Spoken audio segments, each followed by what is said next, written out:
March 6, 1907, page 227. These books Dr. Baker gave me are different, not dull or dusty like the Latin text, but full of fascinating stories. All day I carry one I'm reading on Dr. Louis Pasteur, and I open it whenever I have a spare moment.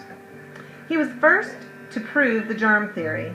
It used to be thought that disease was caused by something outside of ourselves, like clouds or bad odors, or something inside ourselves, like the four humors, blood, phlegm, yellow bile, and black bile. Dr. Pasteur had the radical idea that something alive was feeding on us, and that was what was making us sick. He got the notion from observing grapes fermenting into wine and then souring. He examined the ruined wine under the microscope and discovered that there were creatures living in it, germs, bacteria. He found them everywhere, in the water, in the food that humans consumed, in our bodies, in the brain, and his brain made a great leap.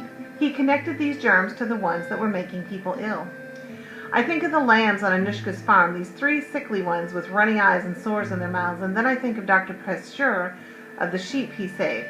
He watched them die of anthrax, and he knew he had to help them.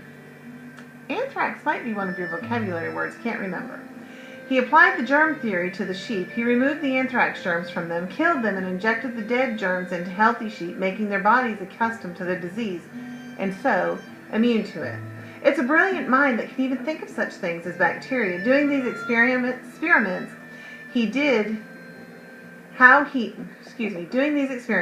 how did he know what to look for?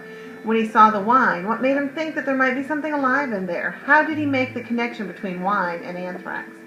I wish I had the ability, as Dr. Baker described, to see the larger picture. Even more than that, I wish I could make leaps and see things that the rest of the world doesn't see. Perhaps I will one day. I've studied everything. I must push myself to think harder.